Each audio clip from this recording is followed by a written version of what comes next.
Bienvenue à l'épisode 37 du H2H Academy Podcast. Mon nom est Nicolas Aubin et cette semaine, on change la formule. On s'en va dans quelque chose de différent.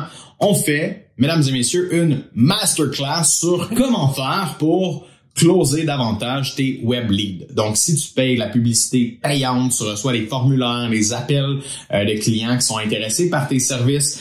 Si tu achètes des listes de leads, tu achètes des leads à l'unité, voire même, il y a des stratégies, il y a des façons de augmenter ton taux de closing, ton rendement, ton retour sur investissement avec ces publicités-là, avec ce marketing-là dans lequel tu investis. Et aujourd'hui, je vais te donner toute la sauce, toute la recette secrète. Je sais pas si Pierre-Luc va être d'accord avec ça. En fait, je suis pas sûr qu'il ait écouté l'épisode encore.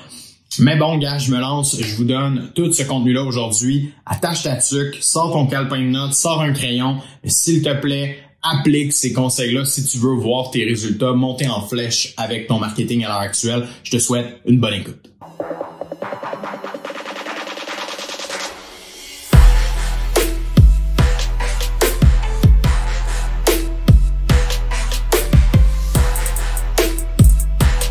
Aujourd'hui, j'ai décidé de faire cette masterclass-là, comme je l'ai mentionné, parce que il y a beaucoup d'agences web qui nous contactent, qui ont besoin d'aide parce que leurs clients ne convertissent pas suffisamment les leads. Si tu es un entrepreneur, un travailleur autonome, ou même si tu es un vendeur puis tu reçois des leads, faut savoir que quelque part, ça coûte cher. Générer des leads. On paye une agence un X montant par mois. Des fois, on paye la publicité payante à travers ça, 1000, 2000, 3000, 5000, 10 000, peu importe la compagnie. C'est beaucoup d'argent. Fait que un lead peut être, en fait, une stratégie de lead peut être très bonne, comme elle peut nous coûter très cher si on n'apprend pas au sérieux. Puis pour cette raison-là, les agences nous contactent parce qu'ils ont besoin d'aide pour que leurs clients performent dans cette stratégie-là. On a souvent tendance à pointer le marketing du doigt puis dire ça va pas bien le marketing ou du moins on n'a pas les résultats souhaités, les leads sont pas bons. Mais souvent le problème il est à 12 pouces de l'écran. Ok, c'est pas mal nous le problème la majorité du temps parce qu'on vend pas de la bonne façon. Puis je dis pas ça pour lancer des flèches à personne. Je dis ça surtout pour que vous ayez une certaine humilité de voir est-ce que je fais les choses de la bonne façon avec mes leads. Parce que non, c'est pas parce qu'on paye pour des leads, c'est pas parce qu'on paye pour du marketing que tout va se closer en claquant des doigts puis que les gens vont arriver puis take my money right now. Ben non, évidemment, on a du travail à faire. Ça prend du doigté, ça prend une méthode, ça prend une façon de vendre qui va nous permettre d'aller convertir ces clients-là. Donc, sans plus attendre, aujourd'hui, on se lance pour la masterclass sur comment convertir au maximum ses web leads. Puis, je vais vous apporter dans 4 grands sujets que je veux aborder. Premièrement, je veux qu'on parle de c'est quoi les bonnes pratiques dans le lead gen. Donc, qu'est-ce qui est important à comprendre dans la génération de leads, qu'est-ce qu'on doit savoir. Deuxième chose, je veux qu'on parle de la prise de rendez-vous avec les clients, comment que ça devrait se passer, voir si tu fais les choses de la bonne façon à l'heure actuelle. Je veux ensuite souligner des erreurs que je vois partout, pour justement vous permettre de voir est-ce que c'est une des erreurs que moi je fais à l'heure actuelle, puis est-ce que ça, c'est quelque chose que je peux changer demain matin? Puis finalement, je veux qu'on parle de la vente telle quelle, du closing. Beaucoup de gens ont des leads entre les mains, n'arrivent pas à convertir la vente au final. Chose qui est très importante, c'est la finalité. C'est ce qui va faire en sorte que votre campagne de publicité est payante ou elle l'est pas. Si on veut réinvestir dedans ou tabarouette, on a peut-être plus le budget parce qu'on n'arrive pas à convertir suffisamment de clients. Pour comprendre les bonnes pratiques du lead gen, il faut comprendre c'est quoi du lead gen, il faut comprendre c'est quoi des web leads. Pour ça, je vous amène à vous mettre un peu dans la tête du client. Okay? Pour certains, vous allez faire de la publicité dans Google, d'autres, ça va être sur Facebook, Instagram, YouTube, etc. Il y a 2 grands marchés, il y a deux grandes façons de voir les leads. La première, c'est des gens qui recherchent actuellement vos services. Quand on va faire de la publicité dans Google Ads, dans Google, tout simplement, on va s'adresser à une clientèle qui est beaucoup plus à la recherche d'eux. Si ton patio il est dégueulasse puis tu veux le repeinturer, qu'est-ce que tu vas faire? Tu vas aller sur Google, tu vas chercher entreprise de peinture pour patio, par exemple. Donc, tu vas aller faire une recherche en fonction de ton problème, en fonction de ton besoin que tu as à l'heure actuelle. Donc, ça, c'est le marché, je pourrais dire, des clients réchauffés, des clients qui sont conscients de leurs besoins à l'heure actuelle. Cependant, il y a une grosse panoplie de gens qui sont pas conscients de leurs besoins, qui sont pas conscients qu'ils ont besoin d'aide pour X ou Y projet, pour X ou Y service que toi t'offres à l'heure actuelle. Et souvent, quand on s'adresse à une clientèle qui est moins consciente des besoins, des douleurs, on va aller dans une plateforme justement comme Facebook, Instagram, TikTok. Qu'est-ce qu'on va faire? On va passer de la pub dans leur face constamment, puis on va attaquer des problèmes qu'ils ont au quotidien. Donc, justement, si je veux m'adresser, hey, t'es tanné de voir ton patio tout décapé avec la peinture tout croche, on a une offre en ce moment pour refaire ton patio. Ah, tabarouette, c'est vrai, j'avais pas pensé à ça. Donc, tu vois, même service, même produit, mais je peux l'attaquer de deux flancs différents. Je peux l'attaquer dans Google avec des gens qui vont faire une recherche. Je veux apparaître en haut, mais je peux aller chercher cette même personne-là dans Facebook parce que peut-être que c'était pas sa priorité, le patio était pas en recherche, mais à ça, qu'on lui montre une pub, qu'on apparaît dans son visage une fois, deux fois, trois fois, 5 fois, 20 fois, on dit, ben oui, si je vais cliquer, je vais aller voir qu'est-ce qu'ils ont à offrir parce que c'est vrai que mon patio, il fait dur. Mais il était pas chaud, il était pas à la recherche de actuellement. Donc, pour moi, si toi, en tant qu'entrepreneur ou toi, en tant que vendeur, tu ne comprends pas cette réalité-là, d'où provient ton lead, c'est quoi son besoin, c'est quoi son trigger, je pourrais dire, tu seras peut-être pas capable de comprendre comment il arrive sur un premier appel, comment il va se sentir sur le premier call que tu as avec lui. Et ça dépend de évidemment, la plateforme. Si tu es sur Google, tu sais que tu t'adresses à une clientèle qui est à la recherche de. Si tu es sur toutes les autres plateformes, ça va dépendre de la publicité que tu fais. Ça va dépendre de ce qu'on appelle ton hook, ou je pourrais dire ton offre que tu vas faire dans la publicité. Ça va changer la donne, ça va changer comment la personne arrive. Et là, je veux pas rentrer dans le détail des offres publicitaires, comment ça marche. C'est pas ça qu'on vient faire aujourd'hui, mais informe-toi à savoir, c'est qu'est-ce qui remplit mon client pour que je reçoive un lead? Qu'est-ce qu'il a fait? C'est quoi le cheminement qu'il a fait pour que je reçoive ces informations? Parce que ça arrive souvent que tu dis, lead, ça n'a pas rapport, c'était pas un bon lead. OK, ben si c'est pas un bon lead, faut que tu en parles à l'agence, faut que tu en parles à la personne qui gère tes publicités pour dire, hey, le message, il est pas bon. Il y a quelque chose qui est pas bon à l'heure actuelle qui fait en sorte que ce lead-là, c'est pas ça qu'on veut avoir. Au final, ça n'a aucun rapport avec nos services ou ce que moi, je peux rien y offrir à ce client. Donc, comprenez, s'il vous plaît, le cheminement que votre client fait quand vous avez son nom, numéro de téléphone, adresse courriel ou que le téléphone sonne chez vous. Qu'est-ce qu'il a fait pour que le téléphone sonne? Qu'est-ce qu'il a fait pour que vous receviez ces informations à lui? Donc, ça, là, c'est la chose numéro 1. Vous devez comprendre le cheminement du client. Ensuite de ça, une fois qu'on reçoit un lead, que le téléphone sonne, on prend le contact le plus rapidement possible. J'ai déjà vu des gens qui répondaient pas au téléphone parce qu'ils étaient occupés sur des jobs. Ah, moi, je réponds à mes appels quelque part dans la semaine. Cool, je comprends que tu es occupé, que ta business, ça roule, mais en ce moment, c'est de l'argent que tu perds à toutes les fois que tu réponds pas au téléphone parce que la personne est peut-être dans une urgence et si tu réponds pas, qu'est-ce qu'elle va faire? Elle va appeler ton compétiteur. Sur Google, là, il est juste en dessous de toi. Pas bien plus compliqué pour elle d'aller le contacter. Donc, de un, il faut être très, très, très proactif sur la gestion des leads. Il faut y aller le plus rapidement possible. Peu importe que ça vienne de Facebook ou que ça vienne de Google, la règle est la même partout. Je n'ai pas les stats précises à vous dire aujourd'hui, mais s'il vous plaît, croyez-moi sur parole. On a vu des changements drastiques entre des personnes qui appelaient les leads quand que ça rentrait dans le téléphone, quand que ça rentrait dans le courriel, des gens qui répondaient au téléphone on the spot, versus ceux qui rappelaient plus tard ou qui n'étaient pas pressés de faire ça. Puis je peux vous dire que le taux de closing va augmenter d'environ 50% at large si vous êtes capable de faire ça. Puis je parle, il y a beaucoup de gens qui font déjà les choses de la bonne façon, mais vous êtes capable d'augmenter votre taux de closing, de conversion, aller jusqu'à 50% si vous prenez tous vos leads au sérieux, on the spot right now. Bien sûr, le reste que je vais vous expliquer aujourd'hui est autant important. Donc, la première chose, c'est pour être proactif, pour être sur le gun, comme on dit. Deuxièmement, cela elle m'échappe à toutes les fois, mais il faut que vous compreniez que c'est de la vente que vous faites. Okay? Ce n'est pas de la prise de commande. C'est pas parce que quelqu'un vous appelle qu'il a clairement son besoin en tête, qui a fait 1000 recherches, qui arrive exactement avec les plans, les mesures, la couleur du plancher qu'il veut. Puis là, je prends les exemples de construction. Je sais qu'il y a beaucoup de monde dans la construction qui font du web lead. Le client, là, il sait pas nécessairement son besoin. Puis même s'il pense le savoir, c'est votre job de comprendre son besoin. Puis même à ça, de challenger son besoin pour vous assurer à 200% que ce que vous allez lui offrir au final, c'est la bonne chose. Qu'est-ce que je veux dire par là? Je vois tellement de gens faire « OK, bonjour monsieur, vous avez besoin du plancher parfait, combien? Tant de paquets. OK, parfait, quelle couleur, telle couleur. OK, parfait, ben voici le prix pour ça. » Ça, c'est pas faire de la vente. Ça, c'est prendre des commandes. Si c'est ça que vous voulez faire, mettez donc quelqu'un à 20$ de l'heure qui va faire ça au téléphone. Ça demande aucune compétence de vente. En tout cas, ça demande des compétences administratives, des choses comme ça, bien sûr. Mais ça demande aucune compétence de vente de faire ça.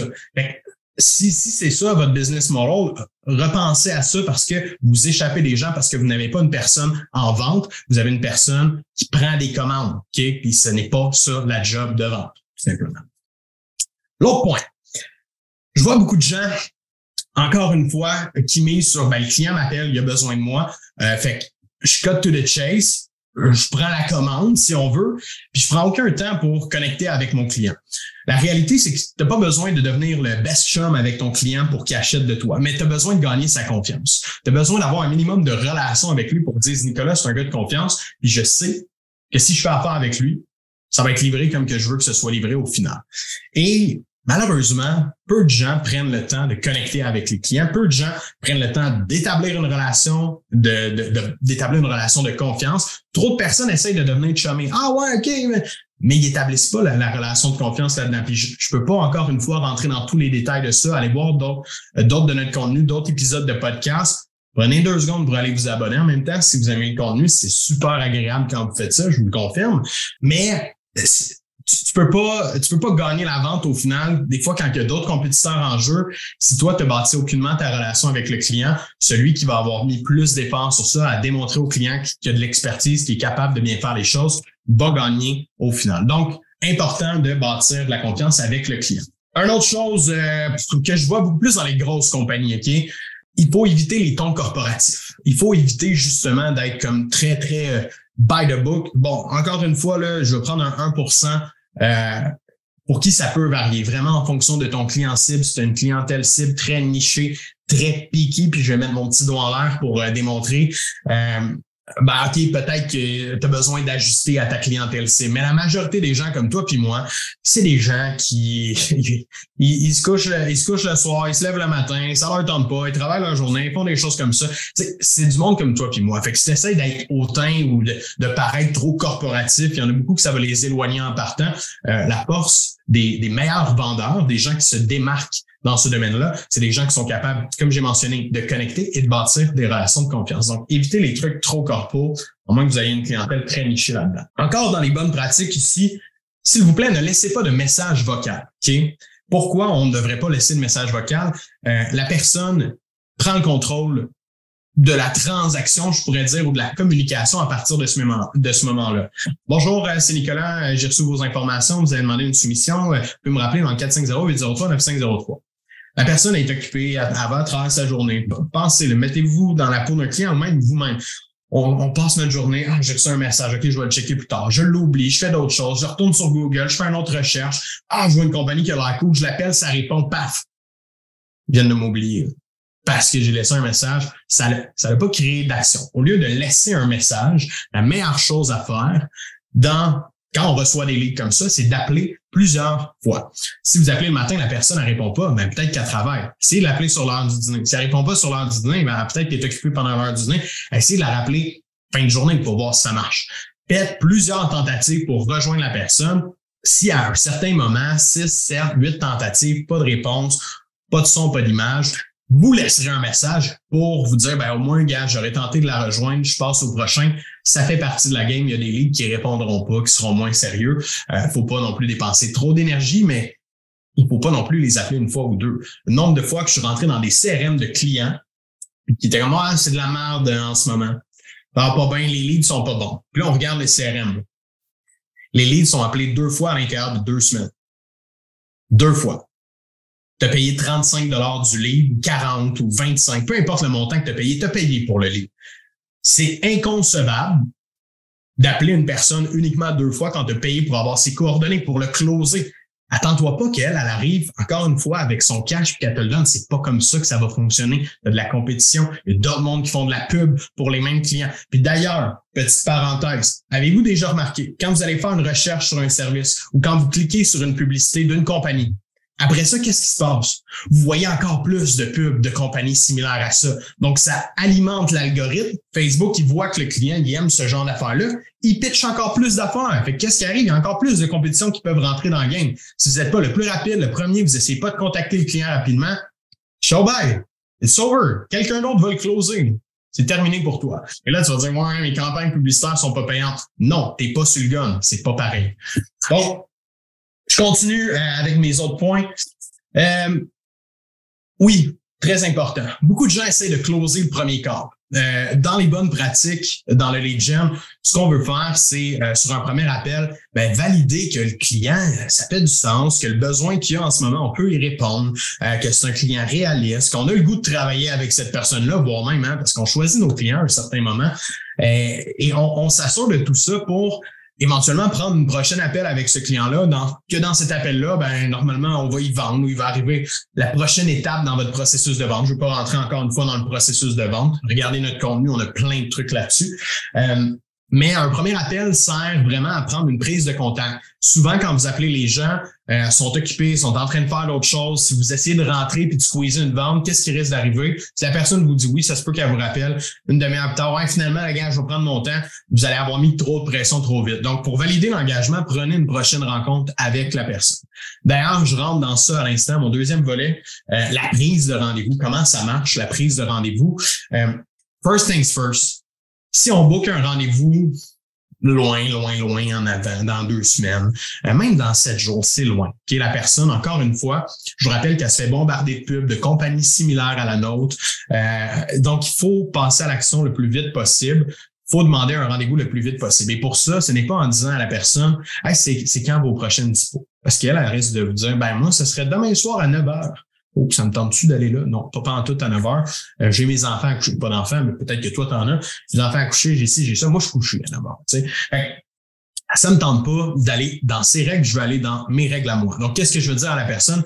Regardez, monsieur, moi, j'aurai une disponibilité pour passer demain à 14 heures chez quelqu'un pas loin de chez vous ou demain à 16 heures. Peut-être que vous êtes de retour au travail, je vais venir regarder, on va prendre le temps de regarder ensemble qu'est-ce que vous avez besoin, comment ça marche, etc., etc. Ah, OK, oui, parfait, à telle heure demain. Donc, proposez, s'il vous plaît, 2 plages horaires rapidement dans l'agenda, pas la semaine prochaine. Et si en ce moment, vous me dites, je suis bien trop loadé, je peux pas faire ça demain matin, engage un vendeur. Mets quelqu'un d'autre à ta place ou dégage-toi de d'autres tâches et prends plus de temps dans tes ventes live. Parce que c'est ton pain et ton beurre, c'est important que tu closes les ventes. Donc, première chose, proposer 2 plages à l'heure. Là, je rentre dans un concept de préqualification. D'ailleurs, j'ai un outil sur YouTube sur la préqualification.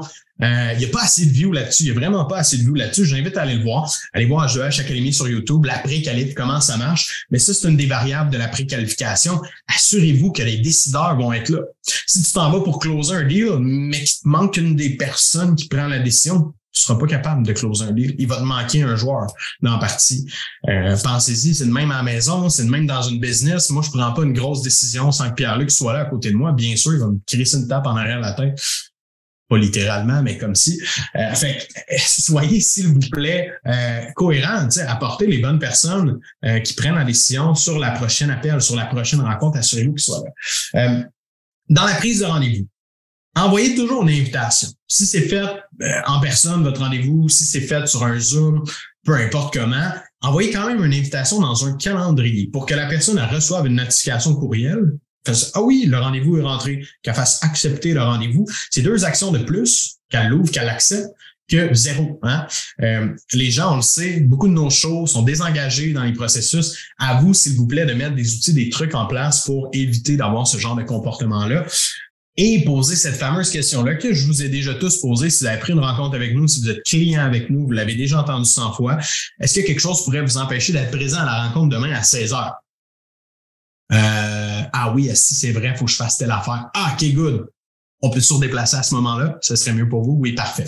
Donc, pour cette question-là, ça fait réfléchir la personne, évite les no-shows. Pour ceux qui se déplacent sur la route, je sais c'est quoi, je passais mes journées à être sur la route, à faire des web leads comme ça. Faire Trois-Rivières, Rive-Sud de Montréal, arriver là à 8 heures le matin, la personne a été oubliée. Vraiment plaisant. Je vous le suggère pas. Fait que prenez les mesures pour pas que ça arrive. Donc, maintenant, je vais vous parler des erreurs. Les erreurs les plus communes, les erreurs les plus trash, OK? Puis je pars avec le Golden Nugget. Puis d'ailleurs, si vous n'avez pas pris de note pendant cet épisode-là, pendant cette masterclass, rewind ou écoutez-la en replay après, whatever it is. Mais s'il vous plaît, notez ça puis changez les façons de faire. Arrêtez d'envoyer des soumissions par courriel. Arrêtez de vendre par courriel. Envoyer un courriel, ce n'est pas faire de la vente. Encore une fois, c'est un comportement de preneur de commande. Je prends les mesures, je prends les informations et j'envoie ma soumission par courriel et j'attends que le client me revienne. Qu'est-ce que ça fait?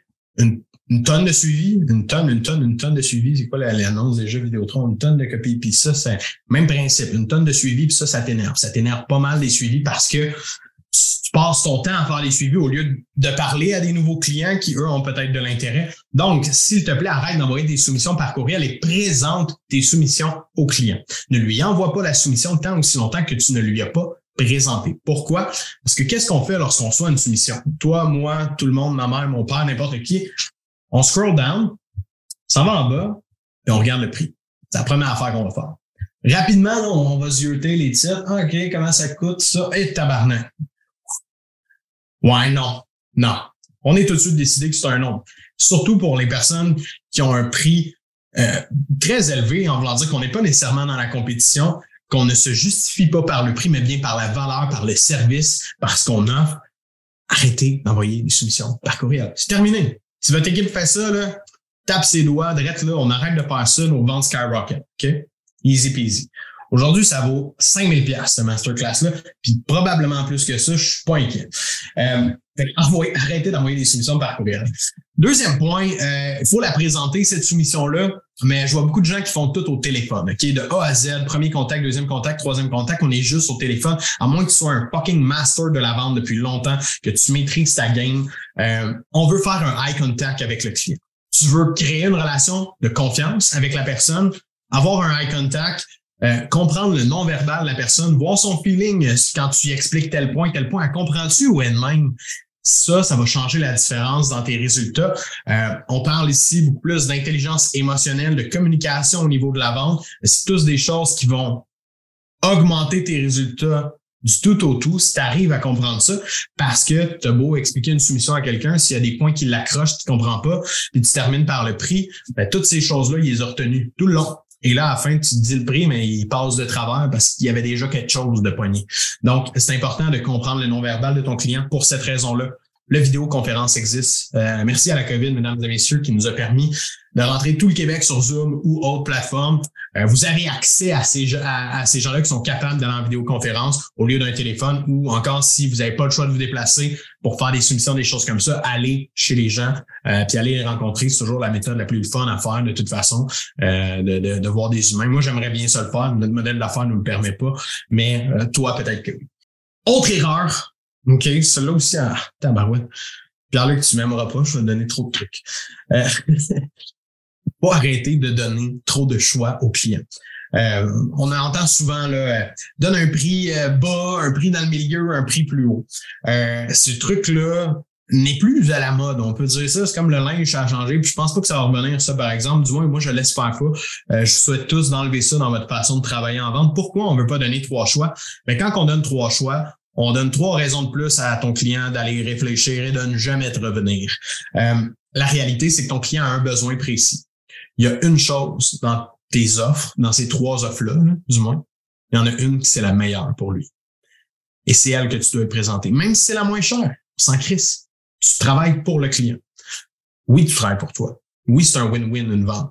Mais ton rôle, c'est de combler le besoin que le client a à l'heure actuelle pour qu'il soit satisfait, content, qu'il en parle à d'autres personnes, pour que tu puisses revendre une 2e, 3e, 4e, 5e fois après.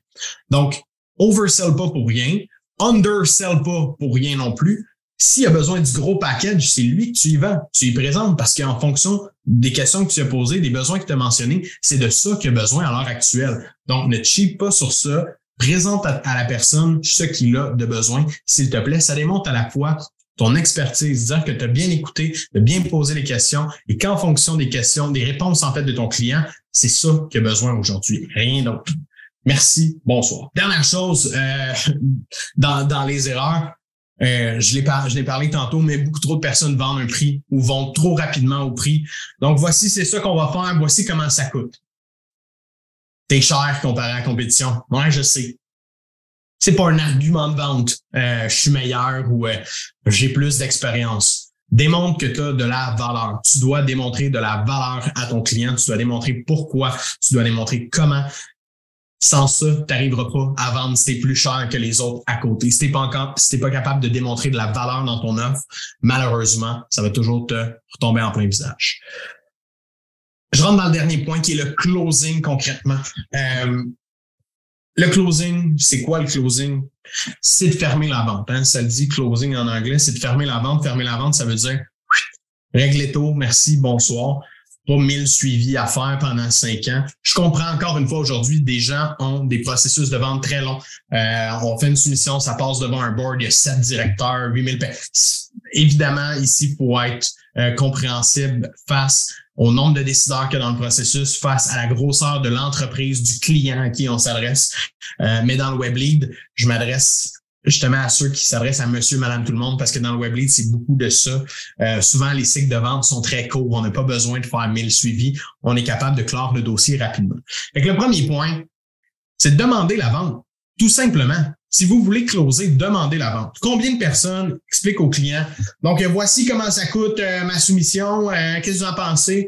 Ah, ben, c'est intéressant, on va y penser. OK, parfait, merci, bonne journée. Ça s'appelle pas demander la vente. Ça s'appelle donner tout le contrôle au client et de ne pas challenger aucune objection. Je vais y penser, c'est une objection. Il veut penser à quoi? Qu'est-ce qui l'inquiète dans ton offre à l'heure actuelle? Est-ce que c'est un peu en dehors de son budget? Est-ce qu'il y a quelque chose de tu moyen de négocier, de regarder, d'enlever une affaire, de faire à toi, de demander la vente, ce qui va t'ouvrir la porte à des objections et ce qui va ouvrir la porte à faire ton travail, c'est-à-dire comprendre les inquiétudes, comprendre les préoccupations que le client y a à l'heure actuelle et finalement être en mesure de comprendre les objections, réfuter ces objections-là et arriver avec des solutions pour que tu puisses finalement aider ton client. Parce que ton offre, tu le sais qu'elle est bonne. Le besoin de ton client, tu vas le combler. Le prix, ça fait du sens avec ce que vous aviez discuté auparavant. Donc, même si tu es un peu plus cher, tu n'es pas non plus 20 000 $ en haut puis il va se mettre dans la rue pour acheter ce que tu as à vendre. Pas du tout. Dites-vous une chose. Si vous ne closez pas votre client, si vous n'essayez pas du moins, quelqu'un d'autre va le faire. Puis ça se peut que ce soit votre compétition. Tu sais, votre compétition qui est pas trop sharp, qui obsèle les prix, qui mettent des produits, des services plus cheap, mais que tabarouette, ils ont des bons vendeurs. Ça, ils ont des bons vendeurs, mais à cause de ça, ils mangent tes ventes. Donc, si toi, tu le sais que tu es bon, tu fais les choses pour les bonnes raisons, tu as à cœur le bien de ton client, tu veux qu'il soit content, tu lui proposes l'offre qu'il a de besoin, tu dois le convaincre de faire de la business avec toi ou au moins, tu dois essayer de comprendre ses objections. Est-ce que il y a des objections logiques qui font en sorte qu'on ne peut pas aller de l'avant? S'il y a des objections logiques ou de logistique qui font en sorte qu'on ne peut pas aller de l'avant, retourne voir la préqualification, comme j'ai mentionné sur YouTube. C'est des choses qui vont t'aider à enlever les objections, voire même sur YouTube. Là, c'est des choses qui vont t'aider à enlever des objections de logistique, comprendre vraiment les vraies douleurs de ton client. Donc, le closing, c'est la chose la plus importante. Je ne vais pas rentrer dans tous les détails, faire un cours sur le closing parce que là, il faudrait que je mette trop de price tag sur cette masterclass-là, alors qu'elle est gratuite. Mais il faut demander la vente. Ça commence que par ça. Demander la vente, comprendre les objections, soulever les objections, en fait, et finalement, être en mesure de réfuter, trouver des solutions avec le client pour qu'on puisse aller de l'avant, pour qu'on puisse avoir un oui, un engagement avec le client. Mon dernier point est celui-ci. Un oui verbal de ton client, dire oui, OK, c'est bon, ouais, parfait, on va faire ça. Ça vaut pas de la bullshit. OK? Un oui verbal, ça vaut pas de la bullshit. Un peut-être, ça veut dire non. Un non, ça veut dire non. Une signature, un premier paiement, ça veut dire que ton client est engagé. Tant aussi longtemps que tu n'auras pas eu ça, ça vaut pas la peine de dire yes, il est closé. Du moins, ça vaut pas la peine que tu te crées des espoirs qu'il soit closé parce que probablement qu'il va revenir en arrière, qu'il va y avoir quelque chose. Oui, il y a une portion des gens. Puis tu peux dire, ben moi, ma parole, quand je dis oui, c'est de même. Je te je te crois, mais je crois aussi qu'avec mon expérience pour avoir rencontré des milliers et des milliers de clients dans ma vie, les statistiques ne mentent pas. Un oui verbal, ça vaut pas de la crise de merde. J'en suis désolé de vous dire ça comme ça aujourd'hui, mais je pense que ça a besoin d'être brut, clair et précis pour que ça rentre de votre bord. Mon objectif aujourd'hui était de vous donner le maximum d'outils, de contenu dans le minimum de temps possible. Ça a été très court, 30 de minutes, cette masterclass-là. Si vous avez apprécié le contenu, je vous demande une seule chose, pas plus compliqué. Allez, s'il vous plaît, nous suivre, que ce soit sur la H2H Academy Podcast, que ce soit sur YouTube, Apple Podcasts, Google Podcasts. Allez suivre le podcast, abonnez-vous, laissez-nous un 5 étoiles, ça fait toute la différence pour nous. On fait ce contenu-là gratuit pour que justement ça mousse davantage, qu'on puisse aider le plus de gens possible avec H2H Academy. C'est la raison primaire pourquoi on a lancé ça. Bien sûr, on en vit, on aide les gens, on a des accompagnements qu'on offre, mais on aide des milliers de personnes avec ce genre de contenu-là à tous les jours. Puis on aimerait ça aider des dizaines de milliers et des centaines de milliers de personnes qui travaillent dans ce domaine-là à pouvoir bien vendre mieux pour vendre plus. Donc, sur ce, c'est la fin de ma masterclass. Guys, merci d'avoir été avec moi pendant ce 37e épisode. Je suis convaincu qu'à l'heure actuelle, vous avez un cahier avec plusieurs notes, plusieurs points à travailler dans votre façon dont vous procédez dans vos ventes avec ces fameux web leads-là. Si vous arrivez à mettre tout ça en place, je vous garantis que les résultats que vous allez en ressortir vont être incroyables. Si vous avez besoin d'un coup de main supplémentaire, si vous êtes comme « Hey Nicolas, j'ai besoin d'aide, j'ai des vendeurs, faut que tu leur montres comment faire ça, faut que tu les accompagnes », écoute, ça va me faire plaisir de le faire. La façon la plus simple de m'écrire, de nous rejoindre, ça peut être moi, ça peut être l'équipe de H2H Academy, c'est via Facebook. Tout simplement, tu peux nous écrire dans les DM, tu peux m'ajouter sur Facebook, tu peux m'envoyer un message même si on n'est pas amis. Je vais voir ton message quand même. Donc, viens m'écrire Nicolas Aubin sur Facebook, je vais pouvoir te donner un coup de main. Si tu as apprécié le contenu, tu n'as pas besoin d'aide, mais hey, tu veux quand même me dire un petit merci pour ça, sache que tu peux le faire en commentant directement ici si tu es sur YouTube, ou sinon venir m'écrire directement sur Facebook. Mais le plus gros cadeau que tu peux me faire avec cet épisode-là, s'il te plaît, c'est de le partager à tous les gens que tu connais. Des gens qui sont justement dans la vente, des gens qui sont dans le marketing, qui ont besoin d'aide, peut-être pour leurs clients, de partager à des collègues, à tes employés, bref. Partage cette vidéo-là au maximum si tu veux me faire plaisir. J'aimerais ça aider davantage de gens avec les web leads. Moi qui ai travaillé dans une agence web pendant longtemps, je sais à quel point les entrepreneurs ont tendance à prendre pour acquis ces fameux web leads-là et à quel point c'est important de comprendre ce message-là que j'ai voulu passer dans ma masterclass. Donc, merci de le partager. Merci d'en parler à au moins une personne aujourd'hui. De dire, hey, écoute ça va t'aider avec tes ventes, avec ton acquisition de leads en ligne. Ton investissement va être meilleur parce que tu vas closer plus de deals à la fin de la journée. Sur ce, guys, encore une fois, gros merci. Je vous souhaite d'excellentes ventes. On se revoit dans le prochain épisode.